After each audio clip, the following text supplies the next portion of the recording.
आता त्याची पर्यायी नाव कांडोत्पव. तुम्ही गुरुजीचं झाड बघितलंय का, वेल बघितले का? आपल्या डिपार्टमेंटच्या बाहेर तिथे लागलेलं आहे. टीएस साठी पण त्याचा वापर, म्हणजे थोडंसं जाड कांड असेल तर त्याचा आपण टीएस सेक्शन घेण्यासाठी उपयोग होतो. हे मी छोटंसं आणलेलं आहे. हा, तर कांडोत्पव म्हणजे काय? कांड म्हणजे स्टेम आणि उद्भव म्हणजे पुन्हा येणं. तुम्ही जिथून त्याचा कांड तोडाल तर तिथे नवीन परत येईल, तिथूनच सुरुवात होते. त्याच्यात अनेक झाडांचं कसं असतं की तुम्ही तिथे कट केला की तिथून पुन्हा स्टॉप, प्लांट तिथल्या तिथे थांबतो. म्हणजे अगदी कुमारीचं पण जर तुम्ही बघितलं, तुम्ही खालचं कट केलं तर तिथे असं ते चिकटतं एकमेकाला आणि पुढे वाढत नाही. तसं गुरुजीचं नाही, तुम्ही जिथे कट कराल त्याच्यापासून पुढे परत वाढायला सुरुवात होते. नंतर काय? अमृतवल्लरी. आता त्याच्या आधी अमृतवल्लरीच्या आधी हा पर्याय आपण बघूया. अमृता म्हणजे अमृताप्रमाणे काम करतं तुमच्या शरीरासाठी. गुरुजी हे अमृताप्रमाणे काम करतं म्हणून त्याला अमृता म्हणतात. आणि आता आपण जाऊया अमृतवल्लरी या पर्यायाकडे. अमृता म्हणजे अमृताप्रमाणे काम करतात. अमृतवल्लरी म्हणजे वल्लरी म्हणजे वेल, त्याची वेल असते, गुरुजीची वेल असते. सो अमृतवल्लरी अमृताप्रमाणे काम करणारी वेल. शिंदरुहा. शिंदरुहा नंतर कुंडली. तुम्हाला हे चार्ट हे देते, हे जरासं ड्राय वाले आहेत, त्याचं हे बघून घ्या. कुंडली म्हणजे तुम्ही आपल्या ह्याला जर बघितलं असेल डिपार्टमेंटच्या बाहेर जिथे आपण गोलवेल लावलेली आहे तिथे, तर ती वेल अशी सरळ नाही वाढत आहे, असं गोल गोल गोल गोल गोल फिरत जाते, म्हणून त्याला कुंडली असं म्हणतात. ठीक आहे. पुढचं आहे चक्रलक्षणिका. आता चक्रलक्षणिका तुमच्या हातात जे याचं कांड दिलेलं आहे, मागे पास करा आपण सगळ्यांना बघायला. त्याच्यामध्ये तुम्हाला चक्र दिसतं. अशोक चक्रामध्ये जसे आरे असतात त्या पद्धतीचे त्याच्यामध्ये आहे, सगळ्यांनी बघा. आणि त्यामुळे तुम्हाला चक्रलक्षणिका जी चक्राशी रिलेटेड जी नावं आहेत ती सगळी पर्याय तुम्ही एकदा चक्राचे लिहायला घेतलं पेपरला की सगळे चक्रावरचे पर्याय ते सगळे लिहून टाकायचे. चक्रलक्षणिका, चक्रिका, चक्रांगी. ठीक आहे. पुढचा पर्याय आहे रसायन. रसायन कर्म करतं म्हणून त्याला रसायन हा पर्याय. ज्वरनाशिनी, ताप नाशक, फिवर. गुरुजी हे श्रेष्ठ ज्वरद्रव्य आहे, ऐकलंय का कधी? मग त्यामुळे त्याला ज्वरनाशिनी हा पण पर्याय आहे. म्हणजे पेपरच्या वेळेला तुम्ही रट्टा नाही मारायचा आहे. तुम्हाला हे सगळे पर्याय तुम्हाला मॉर्फोलॉजी वगैरे असं आठवून तुम्ही हे करायला पाहिजे. आपल्याला मॅडमनी चक्र दाखवले होते, म्हणजे ते चक्रांगी, चक्रलक्षणिका, हे सगळे चक्रिका, हे पर्याय 3 पर्याय तुम्ही लिहू शकता. पुन्हा ते तापावर काम करतं, म्हणजे त्याच्या कर्मानुसार असे 2-3 पर्याय लक्षात ठेवा. ज्वरनाशिनी आहे, नंतर ते काम रसायनसारखं करतं म्हणून रसायन आहे. मग वयस्था म्हणजे तुमचं जेव्हा रसायन कर्म करतं त्यावेळेला तुमचं वय दिसत नाही, वय थांबवणार आहे तिथे, म्हणून त्याला वयस्था हा पर्याय आहे. मधुपर्णी.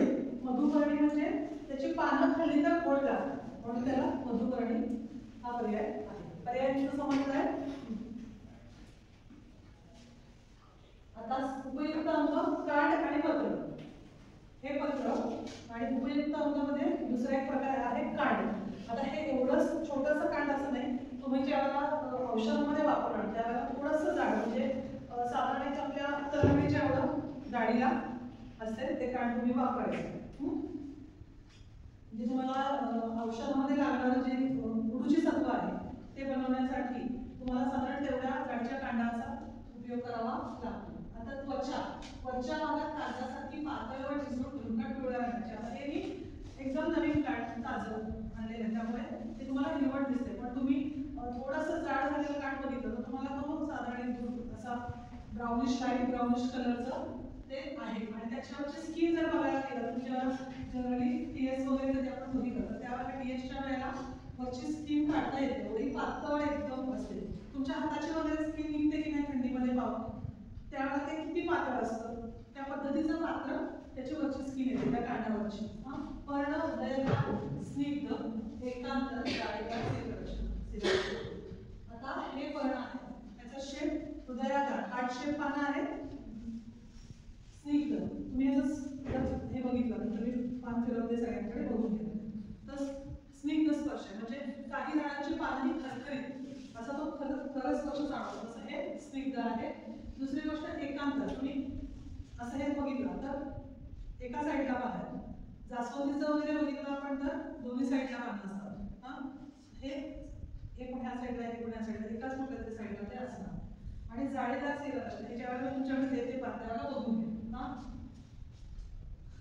पुष्प लहान हिरवट पिवळ्या रंगाची पुष्पाची काय एकाकी असतात. फळं वाटाण्याप्रमाणे किंवा अंडाकार असते. मांसल आणि गुळगुळ पिकल्यावर लाल.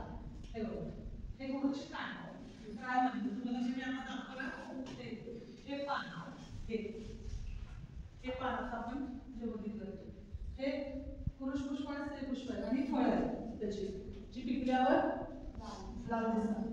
आपल्याकडचं जे झाड आहे जे वेल आहे ते अजून नवीन आहे त्यामुळे अजून त्याला आपल्याकडे फ्रुटिंग झालेलं नाही आहे. आपल्याकडे फ्रुटिंग झालेलं आपल्याला ते बघायला मिळेल की लाल रंगाचं. आता त्याचे गुणधर्म त्याचा श्लोक आहे.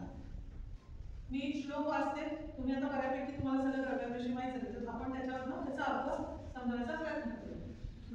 गुळूची कटुका तिक्ता स्वादुपाका रसायनी संग्रामिणी कषायोष्णा लघवी मल्याग्नी दीपती दोषादयामृत दाहमेघ कासाश्च पांडुरा कामला कृष्ण वातास्त्र ज्वरकुम कृमी वाग्निभूमी हवे. आता तुम्ही म्हणा श्लोक.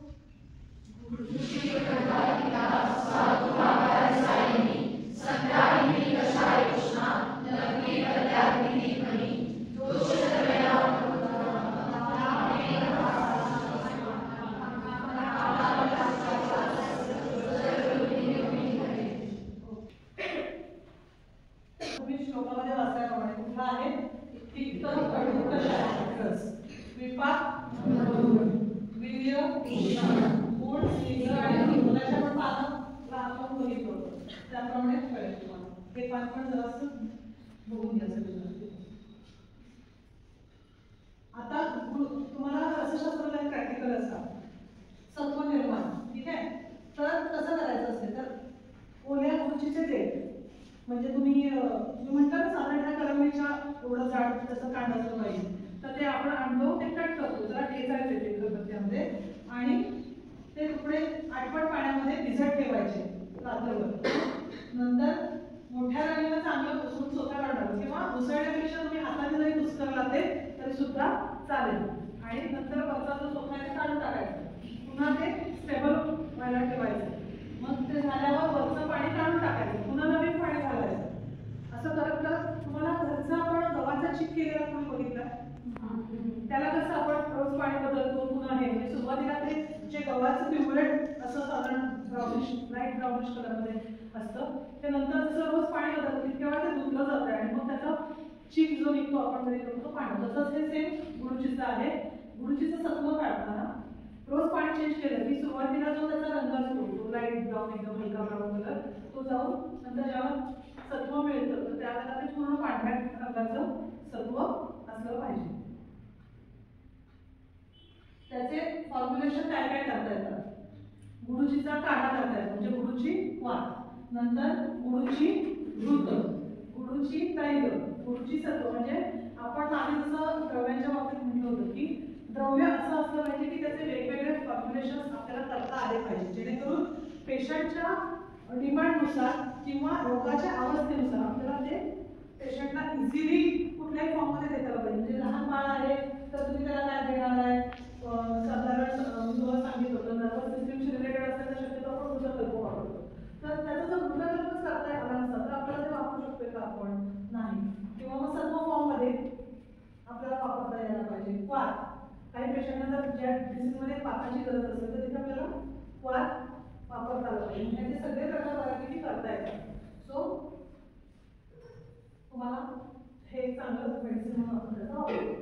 आमयिक प्रयोगमध्ये काय आहे तर प्रमेहामध्ये गुळूची स्वरस आणि मध. आमयिक प्रयोग म्हणजे काय तर आपण जे आपल्याला समजा आई बाबा आपली आजी हे जे घरगुती पद्धतीने आपण त्याचा कसा वापर करू शकतो. तुमच्या गोळ्या आणि औषधांमध्ये म्हणजे हे सोडून कंपनीवाले जे देतात ना गोळ्या वगैरे ते सोडून तुम्ही स्वतः त्याचा वापर करता येतो. तर प्रमेहामध्ये गुळूची स्वरस घ्यायची आणि मधूमध्ये द्यायचं आहे. ज्वरामध्ये गुळूची पात आणि मधू द्यायचं. बघा स्वरस आहे पहिला आणि दुसऱ्या वेळेला वात आहे. नंतर कासामध्ये गुरुची सरस आणि पिंपळी आणि मधु.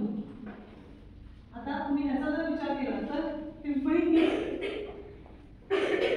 कासाला कार्य करते, म्हणजे कटू गुणाचे कटू उष्ण आहे पिंपळी.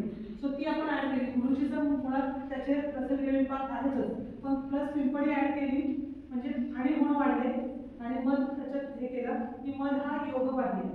त्यामुळे खूप छान कॉम्बिनेशन बनतं आणि कासामध्ये आपण घरच्या घरी हे देऊ शकतो. पायलचा पेशंट असेल तर तुम्ही गुळवेल सत्व हे लोण्यातून घालून द्यायचे.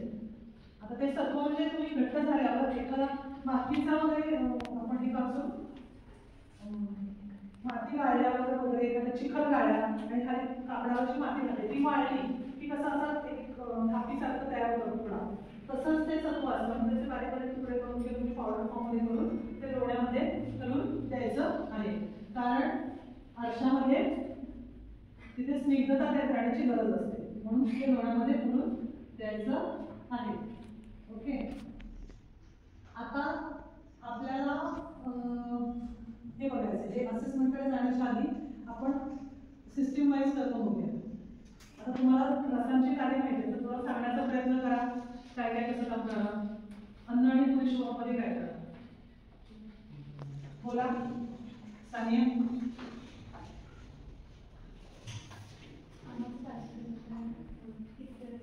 हा प्रकृतिक रसामुळे आमाचं पाचन. मग तुम्ही कुठल्या डिसिप्लिनमध्ये दिला त्याच्यामध्ये अग्निमध्यामध्ये वापरणार आहे, अजिरणामध्ये देणार आणि अन्न आणि पुरुष बघा. मग अग्निमध्यात दिला आणि रसानुसार बघा आणि त्याच्यात वापरणार आहे. कशा या साने म्हणजे मातीसारा साने स्तंभन द्रव्य कशा रसात्मक पाहिजे पण वाटतं. आणि कटुतिक्त रस आहे म्हटल्यावर कडू आहे म्हटल्यावर ग्राही ग्रहणीमध्ये चालेल. आता पुढच्या याच्यात ठिकाणी ठेवला जाणार रसरक्तवन. रसरक्तवन मध्ये कसं करणार, आमाचं पाचन करणार आणि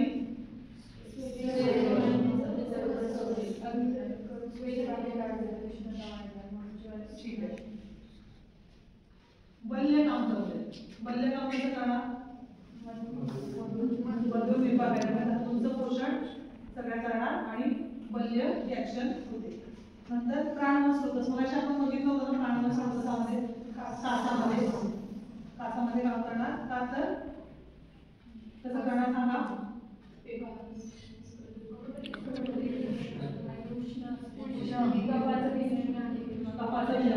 बरोबर.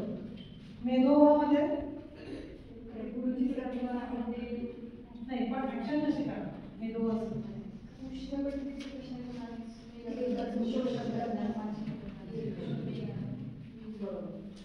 आता एमसीक्यूची उत्तर सांग. आता जेवढा आपण माहिती दिली त्याच्यावरच एमसीक्यू आहे. सांग.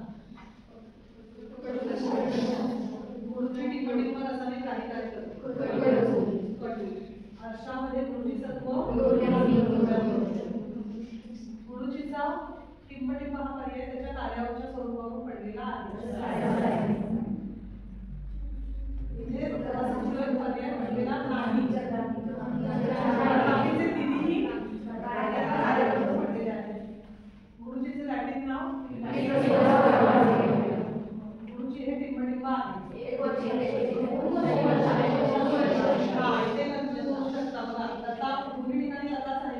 वर्षायू आणि बहुवर्षायू लता. गुरुचीचं झाड एकदा तुम्ही जर लावलं आपल्याकडे तर 1 वर्षानं काही मरत नाही. ते आहे तसं वर्षानुवर्ष ते पुढे वाढत जातं. सो बहुवर्षायू लता हे येतं. आणि नेक्स्ट आपण पुढच्या आपण अजून डिटेल सगळ्या सिस्टीम वाईज बघू. ठीक आहे. थँक्यू.